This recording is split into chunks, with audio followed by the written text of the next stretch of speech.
Injury news, please. Well, Christian Pulisic is still out, and for Mason Mount is too soon. He has little minor injury from the Aston Villa game, and unfortunately he made a big step, huge progress, but it's not enough to be ready 12:30 tomorrow. Everybody else was in training, and we'll see tomorrow who starts. Because obviously Mendy missed last weekend, and then obviously midweek, but he's fit and available. Yeah. It's available and will start tomorrow. You went 3 on the bounce against Manchester City. It seems Chelsea know how to beat City and Thomas knows how to beat Pep. What's the secret? Not so long ago, there were like a lot of voices who told me that I don't know how to beat Pep. So anyway, it's not between me and him. We don't play a match of tennis or a match of chess tomorrow. We play with our teams, and the teams and clubs compete against each other on a very high level. If I look at it, honestly, I see at the last 3 games, I see 3 50-50 matches. And I'm not only talking about the situation before the match, if it was a 50-50, but during the matches I felt like it was 50-50 matches, and could have been any outcome. Once you have 50-50 matches, little details decide, small situations can give you the advantage, and you need a bit of luck. So it felt like totally 50-50 all the matches, like even in the review, and I expect nothing else than a 50-50 match tomorrow. And we want to fight hard to be the guys who have the better outcome. And we did it. We did it now several times with this team, with this club. But like I said, we know what the input was. We know how much we suffered also in these matches, and this is what we expect tomorrow. Obviously, there are a few elite managers, elite coaches, as they're called, in the world, but right now, forget history, right now, based on those last 3 games, based on where you are in the league, based on the fact that you're European champions, are you a better coach right now than Pep Guardiola? This question does not even exist for me, and because it does not exist for me, I cannot answer it. These are questions for you guys, and you can maybe endlessly debate. I have the highest respect for Pep because I'm a huge admirer of his impact that he had from his first day of professional coaching. The impact he had at Barcelona, later in Bayern Munich, and now at Manchester City. This is something I hugely admire, and this will never change. He has the biggest respect. Look at the trophies, look at the influence. There is absolutely no reason why I should start to ask myself if I am a better coach or not. I do the best I can. I'm in a place right now where I'm very happy. I'm a better coach today than I was yesterday, and this is all that matters. I need experience. I am grateful to have this amount of support in this club to cover my back and to push me to my limits, and from there on we go. And I'm very happy that I have the possibility to fight on that kind of level together with my team and with my club, and this is what matters.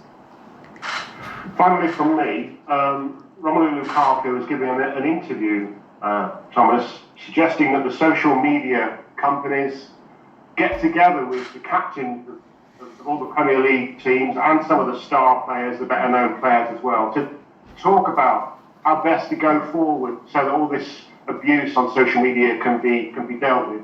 I mean, obviously he's an opinionated young man. Are you happy that he comes out with these opinions, and what do you think of that as an idea? I'm happy for every discussion that leads to the right direction. I didn't know about it. I'm happy for every discussion that we have, because when we have discussions, it can only be positive output, and speaking about things will always, I believe, will always be the start for something positive if we speak about it and the idea leads to the right direction. In general, I'm maybe the absolutely worst person to speak about solutions in social media, because it does not exist for me. I don't use them. I don't have profiles in social media. So leave this to the guys who use it and who are actually in it. And I speak about football, and it's better. Okay, we'll go to John Southall, BBC. Hi Thomas, just one on Mason Mount. How big a blow is that he's not involved in it? Does it change the way you approach the game?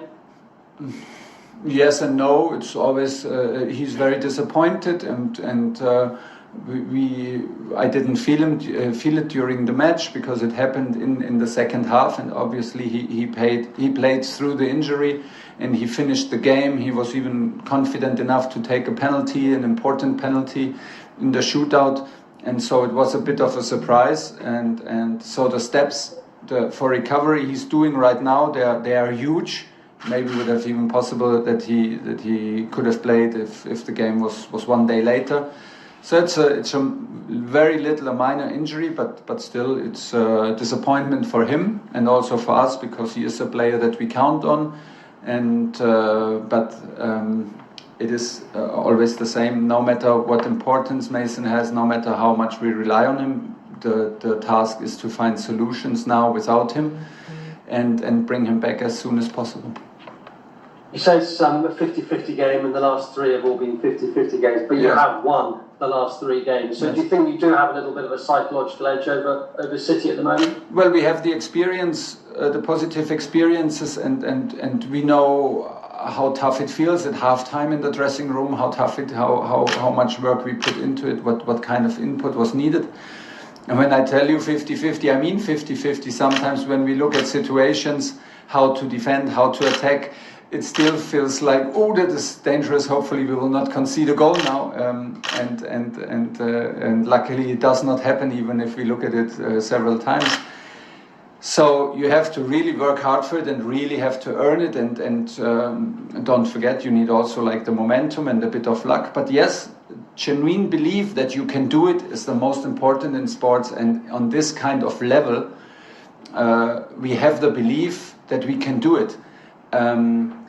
We have the belief. We know very well what it takes to be to have the possibility to win. I have the feeling it does not take a miracle to win against Manchester City, but it does need. It's absolutely necessary that we bring out the best performance. So this is tough enough, and this is maybe the line and the confidence it gives you. But it will be it's one of the biggest tests in European football, and this game is on tomorrow. It's in our stadium, and we feel ready for the battle. James Savundra, TalkSport. Thomas, it is still very early in the season, but do you see this as an opportunity to hand out a significant blow to a title rival if you are to get a victory tomorrow? Yeah, but before we talk about the result, we need to focus on the input and on what we need to deliver, and then we need to accept that on this kind of level, in these kind of matches, you need the momentum, you need a bit of luck, you need close decisions on your side, offside, no offside, post and in, post or out. So these kind of things decide, and tomorrow after the game we can judge if it's what result it is, if it's deserved or not, and then we can keep on going. But let's be honest, if we win tomorrow, we will not be crowned as champions, and if City wins tomorrow, they will not be the champions, and we will not be in depression. It's an important match, of course, and it's a big match, and it's a match in which we like to be involved on that kind of level, and the situation in which we face this match is a good one because we worked hard for it, and we feel ready for this kind of competition, and we are very well aware what it takes to have the opportunity to beat them once again. Pep surprised a few people with his lineup in the Champions League final. Are you expecting him to surprise us again tomorrow? But when you take on a team like Pep's Man City, do you almost have to focus on yourself even more and not worry so much about what they may or may not do? Yes and no. We always try to focus on us, but there are a lot of behaviors that you need to be aware of. They played also a very different lineup in the game in the league in Manchester. Caused a lot of problems for us. They played with two strikers up front, so you never know. Here they have a lot in the pocket. They are a top team. They have a top manager. They have a lot of solutions. They have many years of experience, and they play on such a high level consistently over the years that it's a really tough one. We have to be there, but there are, like, within every structure, within every lineup, there is a certain pattern. They put huge intensity on you in the opponent's half. And there are certain patterns in defending and attacking which you need to be aware of. But then on this kind of level, it's absolutely important that we play with confidence, that we accept difficulties, that we play through pain and play through fatigue, and that we play a tough match, and that we play and we put in a tough team performance, and this is what we are up to. And then you need to take advantage, if you feel it in the moment, to escape the pressure, and if you have in the moment the confidence to find a technical solution, you can do it. But you need to be very aware of all the solutions, because if space is open, they open up for only a blink of an eye and only for seconds. And this is what I mean. Do we need a miracle to compete with them? No, but we need our best performance. Alex Aljo, PLP. Hi Thomas, how are you? Good. Is it too early in the season as well to call it a 6-pointer, or is that how you see it tomorrow? Well, it is a 6-pointer between two teams who clearly are rivals for top four, and when you're rivals for top four, you are also rival for the best outcome possible. But it's too early for it. It will not be a decision tomorrow, but it is any team can of course steal 3 points from a direct competitor. So yeah, you can call it this. Does it change anything? No. So, but it's also not necessary to be shy to play it down, of course. But there's also a possibility that we maybe play a draw. So things will be tough between I mean it. I mean, they are the example, and they are the benchmark in this high level. For many years now, they play so consistently on this kind of level, and I'm very happy that we are able to produce these kind of performances and results also consistently. But we need to prove it, and that we can build that we can deliver this with the same consistency than City. They are the benchmark for this, and then we have to stay hungry and close the gap. And this is what we want to do for 90 minutes, and then comes the next 90 minutes and so on. So this is the challenge what we're up for, and it's going to be a marathon. It's not a sprint, and the race is not over tomorrow, no matter what the result is. And does the fact that you could go 6 points clear of them with a win give you extra incentive, extra motivation going into? I don't think so. We are aware of the situation. That's what I wanted to tell you. I don't think so. If it was now maybe 3 days before the end of the season, three games before the end of the season, this is maybe an extra, but it's so early. I don't think that we need an extra motivation or an extra edge by having we can be 6 points clear. I don't even know how many points we are clear at the moment. Now I know, because we are 3 points obviously, but I don't think in these patterns, and hopefully my team does not, because we need to be at our best level anyway. No matter if you're 1 point behind or 3 points clear, it does absolutely not change. And this is what I feel, and this is what is very important. And this is what we did in the last 3 matches against City. Isolate the situation. This is a match on the highest level. If we want to compete with them, what we did in a 50-50 match, we need our top level.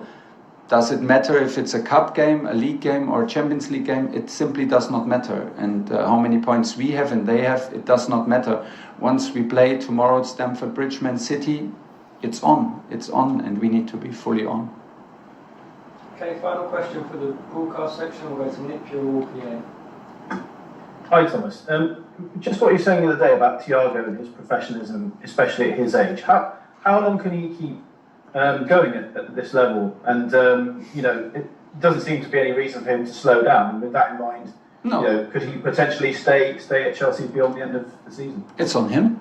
It's on him. I cannot answer this question right now. Hopefully, he can continue to perform on this kind of level, and that's all it needs to stay here. And it's as easy and as clear as that. What we want: top performance. When you play for Chelsea, you need to deliver, and this is what he's doing. And that he is a top professional is a given, because otherwise it would not be possible that he plays on that kind of level, but for so many years. But the age does not play a role. The only question we need to ask at the end of the season is he still on the level that we need at Chelsea to compete for everything in every competition, yes or no? It's as easy as that, and we have time for that. We don't need to answer that question right now, but he's in a good place and we are happy. Okay, thank you. We'll end the broadcast section there. We'll now